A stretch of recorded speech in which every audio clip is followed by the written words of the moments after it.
আজকের এই ব্রেকফাস্টটা অনেকের কাছে বড্ড অদ্ভুত লাগবে, কিন্তু অনেকের কাছে যেন ছোটোবেলার ইমোশন।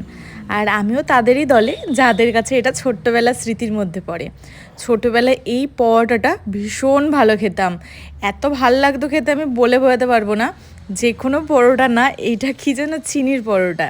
হ্যাঁ, শুনতে অদ্ভুত লাগলেও চিনি দিয়ে পরোটা, এরকম ভেতরে পুর মতন চিনি দেওয়া হতো। পুর যেটা হয় অন্যান্য সময়, সেটা চিনি দিয়ে পুরটা দেওয়া হতো। অনেক সময় গুঁড়ো দুধও দেওয়া হতো।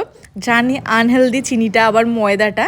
তোমরা চাইলে আটারও বানাতে পারো এর মধ্যে গুড় দিয়ে, একই হবে, বাট খেতে কিন্তু টেস্টি হবে।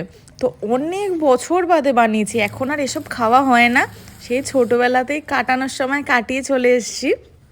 আজকে এত বছর পর এটা বানিয়েছি। তো কড়াইতে একটু ঘি দিয়েছিলাম, এটা ভেজে নিয়েছিলাম ঘিতে, আর তার সাথে করেছিলাম চা।